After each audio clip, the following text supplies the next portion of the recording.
All right, how's everyone doing? Enjoying San Francisco? That wasn't an enthusiastic response. Maybe you need more coffee, it's all good. As she mentioned, my name is Pete Suratos. I'm a local reporter here for the NBC in San Francisco. So very excited to take part, to moderate this panel where we're gonna talk more about well-being through whole person management. So before we begin, why don't we go ahead and we can do some introductions. We can just start here with Justin and do some introductions. Cool. Everyone hear me? Yeah, sounds like it. Oh. You sure you want to see my face that close? Hey, Justin Holland, co-founder and CEO of Healthjoy. We're a care navigation platform that focuses on how do we help consolidate all the health and wellness benefits in one place for employees, ideally driving them to more affordable, high-quality care. I'm Liz Pavese. I'm a senior business psychologist with Workday and particularly focused on our Workday Pecan Employee Voice product in our portfolio. And for those who might not know who Workday is, we are a SaaS enterprise management cloud platform, really powering financial and human capital management for our customers. Hi, I'm Claire Zhang. I represent the Samsung Research America. We are primarily the engineering hub for the North America region. I'm covering the entire people team that we don't call us HR now, that people team, the VP of people team for the organization. Great. Hello everyone, I'm Heidi Schisel, Vice President People and Culture of Genentech. It's a biotech pharmaceutical organization that's in South San Francisco. And we're part of the Roche organization, which is housed in Switzerland. So it makes up about 100,000 employees across the United States and worldwide. Hi, I'm Samanntha DuBridge, and I work at Hewlett Packard Enterprise, and I'm responsible for benefits, culture, and people experience. All right, so let's jump into it. When we talk about well-being and whole person management, for each of your companies, what does it mean as far as prioritizing those points? And we can start with you, Justin. Sure. Let's work our way down the line. Yeah, when we think of whole person health, it's no longer we can just think about the health benefits for our organizations. It's how we bring the mental health benefits into place. How do we think about financial wellness as it pertains to the different elements that they have to deal with? Because we all know that if someone is stressed out about one of the long myriad sets of things that they have to deal with, they're probably not going to bring the best self to work. It's going to be hard for them to be more engaged. We know that leads to productivity loss, also leads to teams not being clearly as effective as they need to be. So we try to think about it as a perspective of how do we help support kind of each of these primary components. And it's been a lot more difficult with COVID, right? Like the fact that we don't have team members in offices and able to engage with them all at one time and have those discussions. I'll kind of speak a little bit from the perspective of what my role is with Workday and really is being an advisor to our customers and how are we really capturing and measuring constructs and concepts like well-being.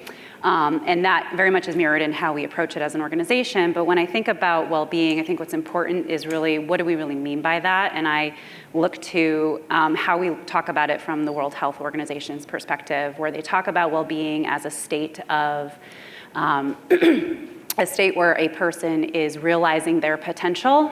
They are able to cope with daily stressors in their lives. They are able to be productive in the work, whatever that work is that they're doing. And they're able to make a positive contribution. So it's a very action-oriented, not a end state kind of definition. So that allows us to really ensure that we can help understand, assess, measure, and then put the right pieces in place that help support the ever-going growth of somebody's well-being. Yeah, I think Liz already touched upon a lot of things. So from our angle, that I think overall it's an overall concept. We're looking at it from culture perspective, that how we can better help the employee, and how one thing that particular in Samsung is that we focus on the psychological safety. That's one thing that's also it happened to be in the it's in the pandemic. That's one of the big push as well. On the other side, we're looking at the overall talent and overall well-being as from program perspective, from other perspective. The last thing is about the structure and the system, how we change and adopt in the new environment and enable the organization to foster those changes, as well as helping the employees to go through their life journey within the organization. Yeah, so maybe I'll just add a few things. I think particularly COVID really put a spotlight in terms of you can't just think about physical well-being anymore. Are you exercising? Are you getting enough sleep? And I think for those of us that may be leaders in the organization is you really got to know your employees during the pandemic. And I think how do you continue to foster that sense of well-being and that safe environment so that people feel like they can bring their full selves. So it's not like, when you badge into work or you enter the front door, like, well, I have to check myself. Like, let me put sort of my professional kind of suit or hat on as well. So I think creating that environment, but also making sure that our leaders are modeling that as well and giving the space for people to be able to make sure that they can take care of things in their lives as well. I think just lastly, given we're a healthcare organization and, we really are focused on patients, it's really important to take care of our people. If we take care of our people, we truly feel like then they can make a greater impact to society as well. I love that. I was just going to say, for HPE, we try not to, from an HR or a benefits perspective, come out with what the priorities should be for wellness. We try and come up with themes, or some of which you all talked about in terms of physical, financial, kind of community well-being, and then mental health, and just try and make sure that all of our team members understand the programs and the things that they can be doing to impact all those things. And we couch it a lot under things like work that fits your life, because we're trying to get people to think about their own well-being, and Pete, to your question, set their own priorities. I can't know, if my priority is going to be the same as Heidi's or Claire's or someone else's, just like I can't know what a family's priorities might be. And so we try and make sure that everybody has the resources and tools available, not only to themselves, but to their families, to kind of think about what do they want to prioritize, what's most important to them, and what can they take best advantage of.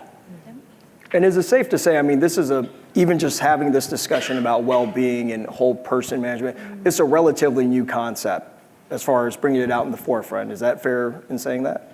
I think it's becoming less stigmatized in the workplace, I would say so.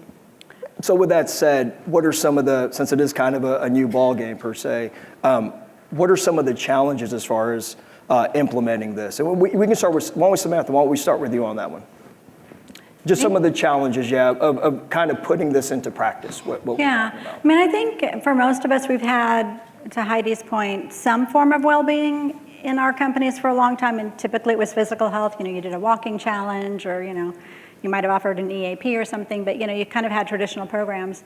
And I think what the pandemic brought out was we do need to focus more on the mental health piece. We do need to focus more on the psychological safety. And how can people take advantage of resources and feel comfortable, feel like it's going to be confidential for them. So I think for us, part of the challenge was there was this growing need, and how could we get creative about the types of things that we could offer that might be a little bit different than maybe what we were doing pre-pandemic. And now, as we're sort of moving out of that period, hopefully, what we're finding is we're also trying to balance, hybrid work and other things that I know a lot of us are trying to work through. How do we make that work for all of our team members and their families? So that's kind of the next step for us, and I think it's a big challenge a lot of us are talking about right now. I think that is one of the silver linings of the pandemic, is a normalization that we can't ignore the psychological aspect of well-being. We are whole people. We don't just park that at the door. And I've looked at a lot of mental health in the workplace reports, and I look at a statistic like back in 2016 that was put out by CAPD that talked about how only about 50% of employees were comfortable talking about any sort of mental health or well-being aspect at work. That is changing quite dramatically. I read a report recently that as of like 2022, so toward the end of last year, 74% of employees are now more comfortable talking to their coworkers. 64% are now more comfortable talking to their managers. It's still relatively low and wanting to go to like HR or other people, but it is the non-disclosure, the fear is starting to temper, and I think a lot of that has to do with the recognition of it and then the action of we hear you and we're gonna put some things into place to really help you be your best self. Yeah. Yeah, I would say also the challenge is, yes, while we're all more willing to talk about it, the access in the brick and mortar networks for mental health professionals is incredibly challenging. Like, I think I was looking at data that was there's not one county that doesn't have a shortage of mental health professionals in California, for instance, that I think it was 150 million Americans live in shortages, areas where they can't access. Yeah. And so when that access is, if you have a mental health challenge and you're talking something's, you can't get an appointment for 3 months, it's really, really challenging. So, how do we help increase that access to employees to help, meet them where they are? Ultimately, it could be in rural populations, but also it could be in major cities like San Francisco, where it's not that simple to go in and go see a mental health professional. Yeah, and I agree, and I also agree with what Samantha just mentioned. One thing I want to emphasize is it's always there. We provide a program that's always there, but we reprioritize a lot of things. There are two extremes. One part is that we do a lot of personalized program now. So just like what you mentioned, that I don't know what the others will look like, right? So, but we have a program now. We will be able to personalize that and customize it based on the needs. So that's one thing. The second thing, I think, is more about multi-channel. So right now, previously, before pandemic, right? So that's everybody in the office, that there's only one channel doing things, that now, in order to reach out to the employees, that we have to use multiple ways, that we have to sometimes to do over communication in terms of getting there. On the other side, I will see the bad side of it, of course, the mental health piece, that also the study shows that I don't even realize that the people are so lonely. Right? So this has actually become a more and more problem, that even that when we're talking about the return to work, you have no idea. A lot of people jumped right in and saying, I want to be in the office, right? I want to go and have a connection and interaction. Those are the things. That's really very extreme examples. Yeah, absolutely. I would say, so we've provided more options than we probably ever have in the past. And I think there were some things we actually learned from the pandemic, like actually some healthy habits and programs that were like, wow, this is actually working, and we want to be able to pull that through. I think one of the challenges we have is we have a workforce that's also across the United States. So like a sales or a field force. And so what may work in home office may not be working for people that are out seeing customers every day, or people that are full-time remote. So I think, how do you provide and think about inclusion as part of your options as well? And then options not just for yourself as an employee, but the employee's family or whatever their support system may be. Because oftentimes you need kind of that surround sound with whatever you may be going through to help you to kind of achieve that breakthrough too. So then, Heidi, I want to stick with you on that one. Can you talk a little bit more? Then you seems like you were mentioning some of the initiatives that Genentech has, and then the rest of you can also jump in as far as the initiatives that you're putting forth when we're talking about well-being. And I got to admit, when you're talking about hybrid work, the employees aren't there all the time. So, how do you kind of get the initiatives where you're checking in on them, but you're not seeing them, I guess, the way we used to, before the pandemic? Yep, so I would say, I feel really fortunate. I realize we're a larger company, so, people may not have all those resources at their disposal, but we have really put a big focus on well-being. So we do have a lot of amenities on campus in terms of a health center, a gym, doctor, acupuncture, you name it, but we're trying to make it easy for employees to access that, so they don't feel like, gosh, I've got an emergency, I need to see someone, a doctor, I'm not feeling well, or, I've had an accident, and chiropractor, that things are right at their fingertips and we're making it easy. Also, to alleviate kind of commute, we've provided options throughout the day for employees to get to work safely, so they can either work on the bus or the ferry, as well, childcare. But I would say a couple of things that we've really learned during the pandemic that worked for us in terms of like speedy meetings. We love meetings at Genentech, but it's like, are all the meetings really productive? Do they all need to be an hour? Could they be speedy meetings of 20 minutes and factoring in focus time and making sure you're taking your lunch, but also walking meetings as well. Like, so instead of like getting behind the screen all the time, how can you say, wait a minute, let's just call each other and take a walk or get outside as well? And I think as a leader, like how can I continue to model that in the organization of really putting self-care and well-being at the forefront of what I do too. Yeah. I was gonna say, I think incredible benefits. Those Yeah. are really lovely. really lovely.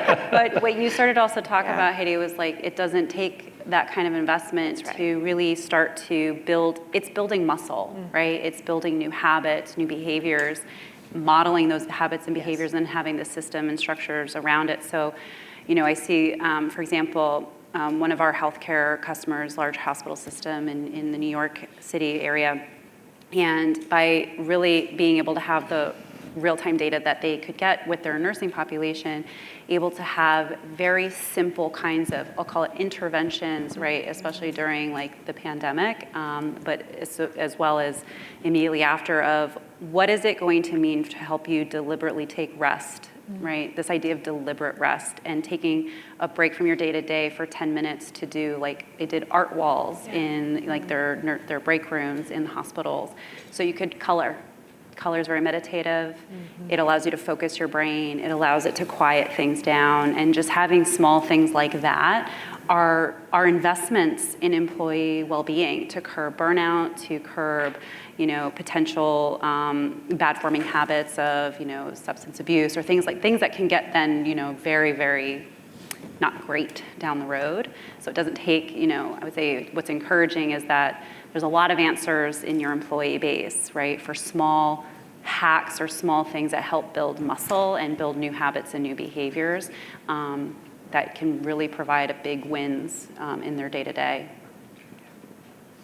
I really liked the speedy meetings because HPE loves meetings too. And we do walking meetings and we do all these other things, and we tried something where we were like, oh, we're going to end all meetings 5 minutes before the top of the hour and that kind of thing to make things shorter. But the speedy meeting sounds even better, so I think I might take that back and borrow the concept. You know, for us, I think that the other thing is similar to, I think, all of our companies. We're fairly large in size, and we've got an expansive number of locations or number of countries that we're in.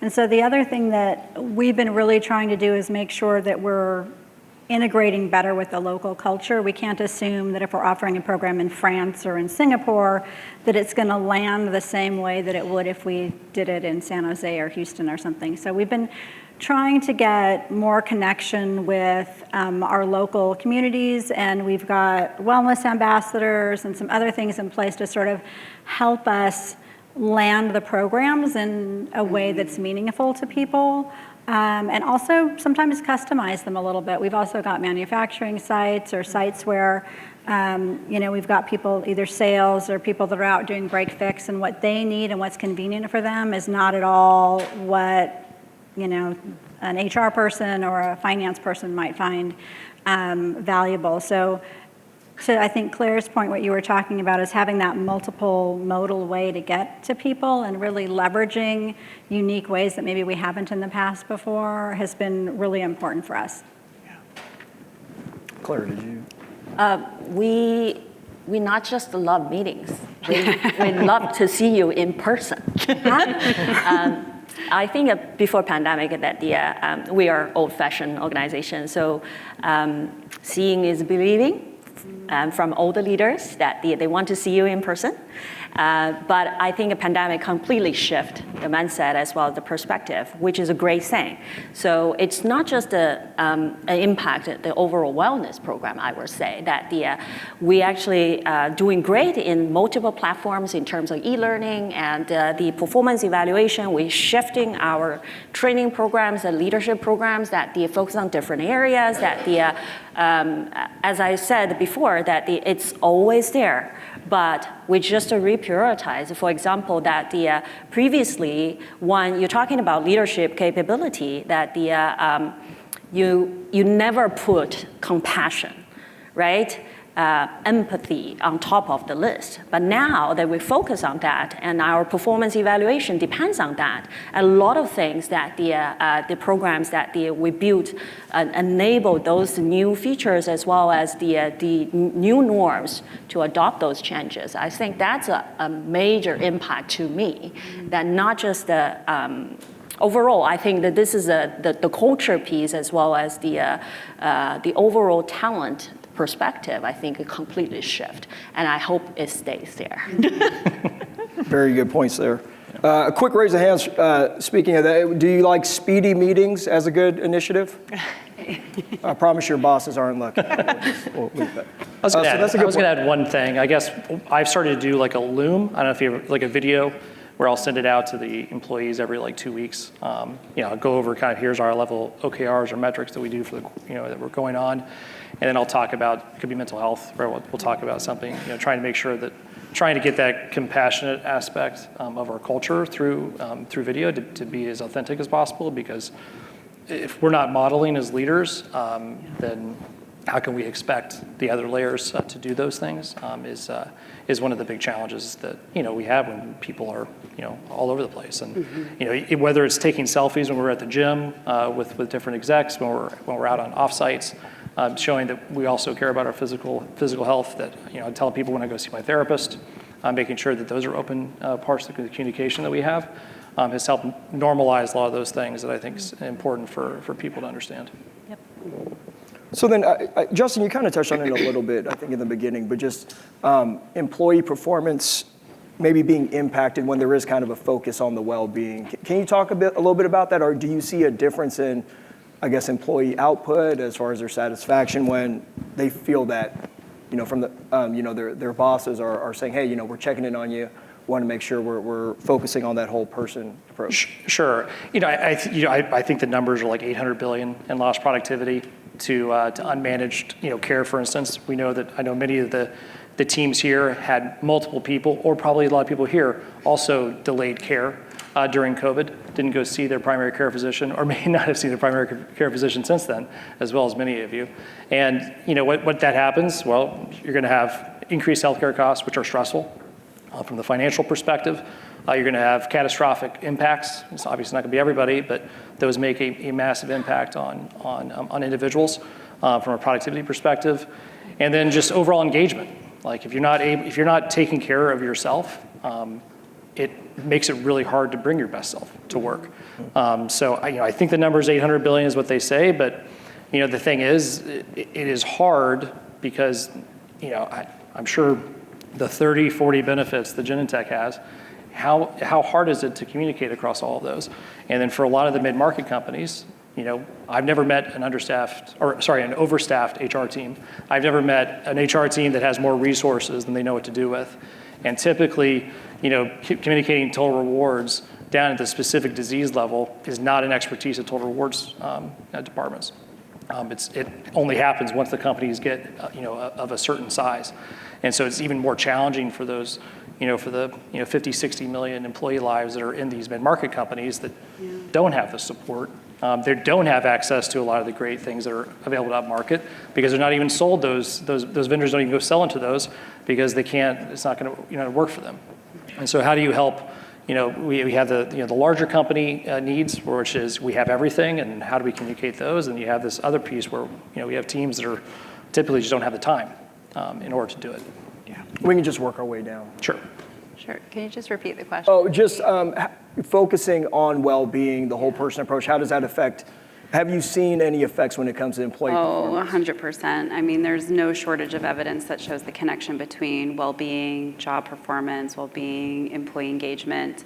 What I think is really important is this, I mean, we all heard and know of the concept of burnout. I think there's a lot of misunderstanding around what burnout is, and we put an undue burden on individuals to cure their own burnout. The fact is that burnout is an organizational phenomenon. It is not an individual phenomenon. It is chronic. It disproportionately affects your high performers because in order to burn out, it's not working more hours. It's about being highly, highly engaged in like a state of flow, but not being able to manage and cope with the stress that comes with it. And so you end up feeling exhausted, you become cynical, and then you feel completely ineffective. So it is a very, very big detriment.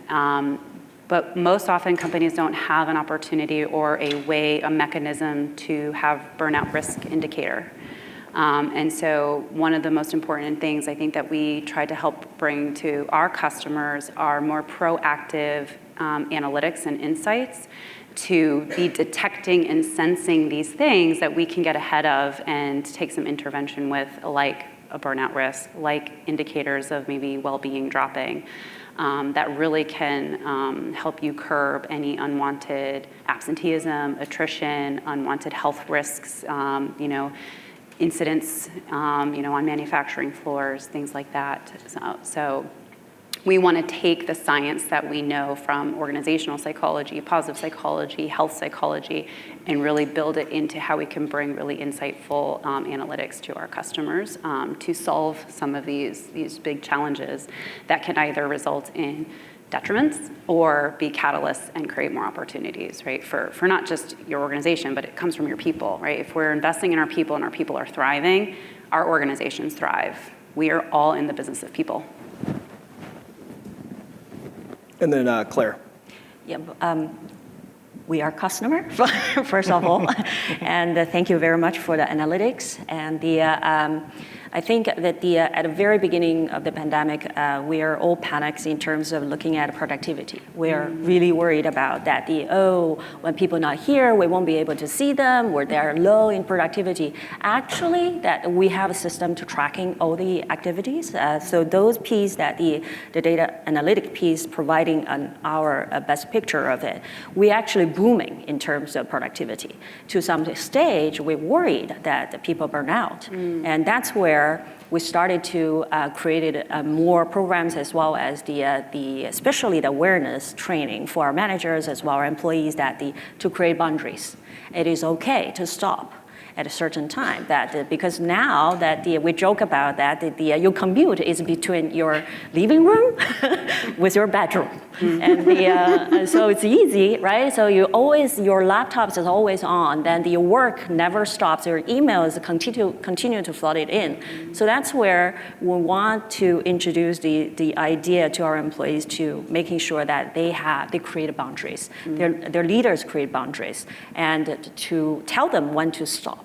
And to making sure that we're not worried about productivity. We know that you're actually very good in this one. On the contrary, that the pandemic did give at least my organization that one specific indication. I have never seen that because we're tracking productivity and also other things that we never spotted the low performer that quick. So it's actually helping us to identify that people actually cannot do their job right. We provide suitable coaching as well as the other programs to help them to improve the performance. So that's the other piece which is surprising to me. Yeah. So I think what's interesting, if you talk with people, as we've emerged from the pandemic, and half are like, I've never had so much balance in my life. Wow, I found great routines for exercise, or I was able to pick up my kids. And then you have the flip side where half the employees are like, I have never worked so much in my life, and I'm so burned out. And so I think now that we're starting to migrate people back to campus and kind of get back to what the new normal is, I think there's a resetting of expectations that's happening within the organization of what does really great performance look like. And it's not, here's the 20 things you did, but what was really your impact in the organization anchored in really specific strategic goals and outcomes. And what we've tried to do is say, here's kind of the standard of excellence that we're seeking in the organization so that it's consistent, it's equitable, and that people understand that. It's not about just sort of the activity, but it really is about the impact moving forward, and that's how your performance will be gauged.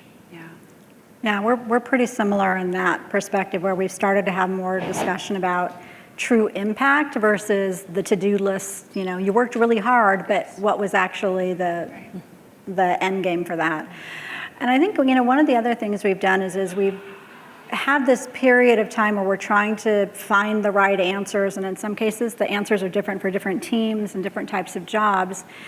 We took everyone through an exercise around team norms. So each people leader had to have a meeting with their team, and typically they were 90-minute meetings where they talked about how do we want to use the tools and resources that we have available, Teams, Slack, you know, those types of mechanisms, in addition to how do we want to actively engage when we are in the office.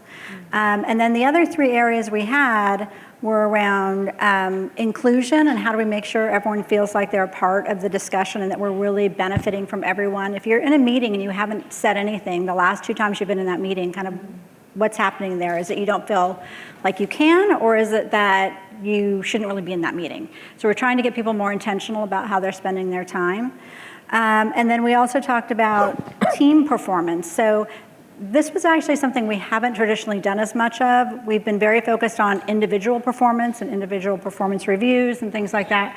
But this was an opportunity to say we're mid-year, fiscal year for us. Let's talk about how are we engaging as a team and how effective are we being as a team, and do we need to think differently about how we take advantage of all the resources. And then the fourth area was actually wellness.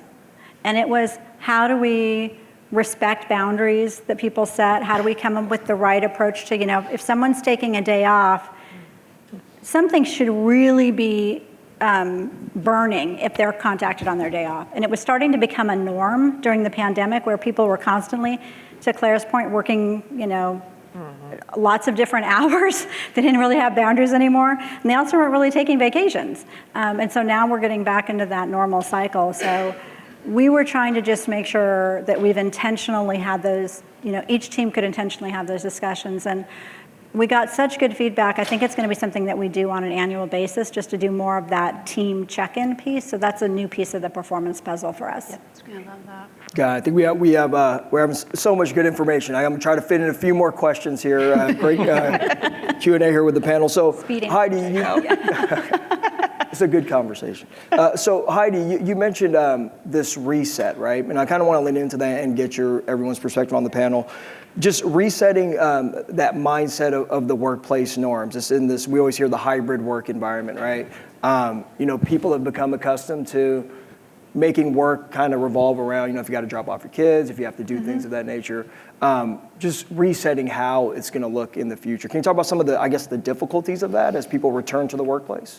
Yeah, so I think, you know, we gave complete autonomy during the pandemic, and we didn't have much of a choice, right? You know, people were working from home, and now that we're trying, I think trying is the key word, to bring people back onto campus, it's been really difficult. I won't underestimate that by any means. And so it's trying to help people to understand why they would come back, like what's in it for them, and yet still offer a lot of flexibility. That communicate with us. If you've got to drop the kids off, or if you've got an appointment, like that's okay, you know? And so I think having sort of that clarity and sort of that culture as well, where you're able to share like personally what's going on for yourself, you know, and allowing and empowering employees to make choices that are right for them personally as well.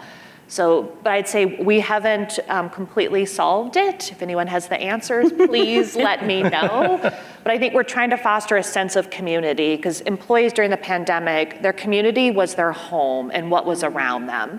And so how can we think about our campus as as a sense of community that people are like, I want to be there and I want to contribute. Because when you're not there, we lose something by you not being there. And so I think we're trying to figure out like, what does that look like as well, so that people are like, wow, this is the place where I can really thrive and do my best work and connect with my colleagues as well. Anyone else want to? Yeah, I mean, I guess when I look at it, it's, we are also trying very hard, and it's not, not going the way we want. But, it's funny because when you get people together, they're always like, oh my God, this is amazing. I love being together. This is everything I want. And then they leave and they're like, oh, it's so nice to be home. So it's like this major dichotomy in the psychology that is super challenging because, as people have all mentioned, it's hybrid. And hybrid, we're all too scared to put a hard line because we keep reading the bad news of all the people who aren't putting hard lines in, and it's not going as well for them as they'd expected. But you're putting this on the backdrop of this macroeconomic conditions that are really challenging for a lot of companies. A lot of companies probably here as well, and so I think that the ultimate challenge is I hear about collaboration. Yeah, collaboration is so hard. I get the amount of FOMO that we have with meetings. People want to be in every meeting, and it's like, why are you even here? It's because the dissemination we have out of these meetings sucks, right? We have to get better at this piece of how we communicate in a hybrid environment that has not fully come to fruition, that we have to be more intentional about.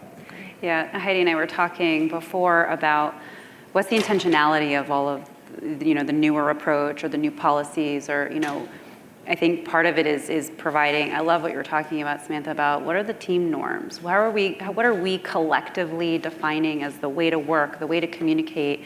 And I think that's a level of intentionality of saying, when we're together, here's how we're going to spend our time, and here's how we can connect and build relationships and brainstorm about this. And when we're apart, what is the intentionality of how we're spending and using our time there? Because not all work is suited for that intense collaborative, team time, and not all work is suited for that individual kind of more heads down time. And so I think, I'm a fan of science. I think if we can continuously look at what does the literature tell us, what can we bring in a practical sense forward, we will little by little make progress. I'm a fan of progress over perfection, and so I think just being intentional with how you're trying to go about doing this, equipping your managers with, I love that conversation that you're fostering at HPE. I think it'll always be a little bit better today than it was yesterday. Yeah. You know what else I think is sort of interesting? If I think about this historically, we're talking about a lot of these issues about being in the office, trying to balance work and life and all this stuff. Pre-pandemic, a lot of those things also existed. Mm-hmm. We had team members that had children. We had team members that had global calls. And it's almost like we've forgotten the playbook on some of those things. Mm-hmm. So sometimes I've been a little bit challenging of people to say, we've had these things, like we've had hybrid work at HPE for over 20 years. And we didn't spend as much time talking about it. We had it and we worked through it and we had trusting relationships with each other. And I feel like at some point during the pandemic when we were all forced to go home, and in some cases, people won't remember it now, but a few years ago, a lot of people didn't want to go home. They appreciated having that time with people, and then they got used to being home, and now they're having a hard time kind of going back to the adjustment. So I do think that there's some things that we could learn from the way that we used to handle things, and not everything has to be, big discussions that apply to everyone. That's sort of why I tried to get everyone to have more of the team discussion, to just kind of, as a 60,000 team member company, we're not all going to agree on what's going to work for us, and we all have different types of jobs with different types of responsibilities, and even, Elizabeth, some of what you were talking about in terms of some people need that quiet heads down time. Like we've got a large amount of, engineers, and some of them they need certain types of space and they need quiet. Mm-hmm. In fact, I heard from one company, they actually put in what they called library spaces into some of their buildings because, like us, they had a large software engineering group, and they wanted to make sure that it was, different rules for that type of space within their offices. And I thought, that's kind of a creative way to think about how do you make things work for everybody. Yeah. Yeah. Claire? I Oh, agree. yeah, okay. I'm sorry. I want to make sure you got your. I think it's just no longer one size fits all. So that's where we empower the team as well as the leaders to make a decision for their team. And for my organization, because some of the teams that they have hardware equipment in the facility, they will have to come in. There's no way that they can bring it home. So they have to come on site to do so. That's where. What we do in terms of from the overall people strategy, we provide guidelines. But that the guideline wide enough for you to have open interpretation. So, and then the different leaders it's really empowered to do what is best for their team, as well as communicate with the employees to get a best outcome. However, we have tight control in the international remote. That's the piece that we're trying to avoid because of course, we're tracking the movement from the VPN history, from the international. That's the piece that we have a very strict policy because we are a U.S. operated organization. That's the piece is always like a bigger black hole to me. So. Got it. Well, look, we covered so much in this panel, especially talking about the importance of well-being and whole person management. Thank you so much to this panel. Can we give them a round of applause for this event?